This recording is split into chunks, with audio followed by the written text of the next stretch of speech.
Goss.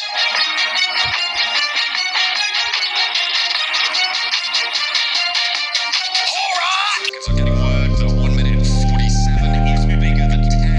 That is going to confirm the R rate of hot air. That's it. Well, you know what? Hot air, yes, in the prediction of time constraints, but maybe not in their prediction to wipe out Yengon Galacticos. Now, we'll say they come in with so much confidence, so much reverence, but if they don't win this fight, that's going to be a big blow to their ego. And also, the stakes are pretty high for this hot jump. And the reason why, well, Yengon Galacticos is a team outside of the top 8, but barely, just barely, 34 to 35. 1 point puts them back into the top 8. That means they're going into finals, and already, Canatrop's actually getting active. Surprisingly, Yengon Galacticos, with their head on a swivel, are starting to rotate out of paradise, and now focus, at least right now, on the solo of Canatrop. It feels like the play there for Kenotrope was that they knew there was a hot drop over in Paradise. So yesterday, they wanted to try and poke their noses in, maybe set themselves up for third party. Unfortunately, Yangon Galacticos, they actually just decide to fully disengage. And brilliant, right? But when you're looking at trying to get up towards 70 points today, they need to put up over the course of the day, getting up towards, was that 58 points? That's right. To be able to get to 70 points, and even then it's not certain. So getting 58 points is almost a 10-point average. That is a top team performance level, and it will be really difficult for them to try and earn that sort of points.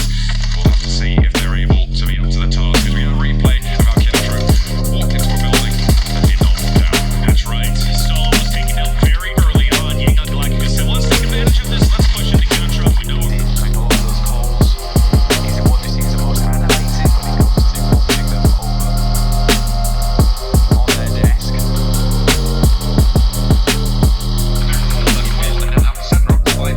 Remember, this is all the arena's fault. The epicenter alive.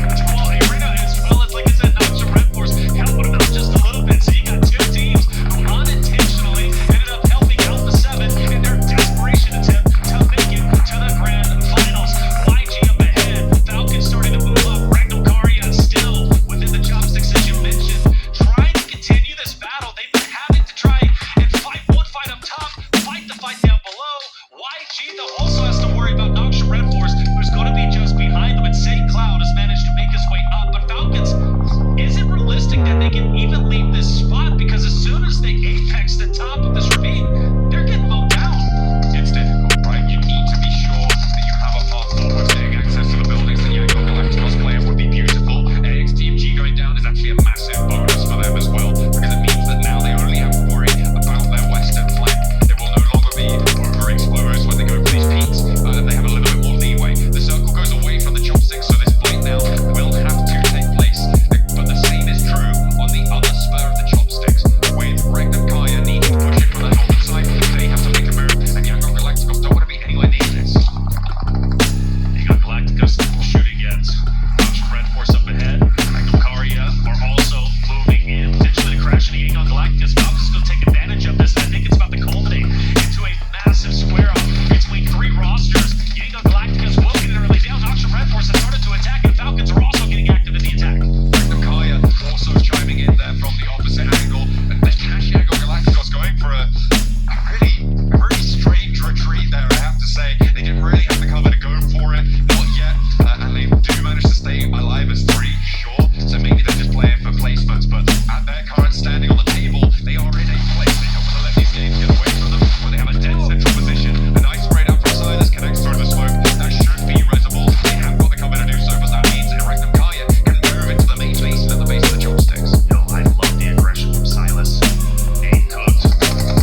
closer to top 3. But anyways, with the point standings, most likely going to the finals. This is imperative, an imperative victory they take for Yangon Galacticos. Also a team that is very close to the bubble, just 1 point ahead of Team Falcons.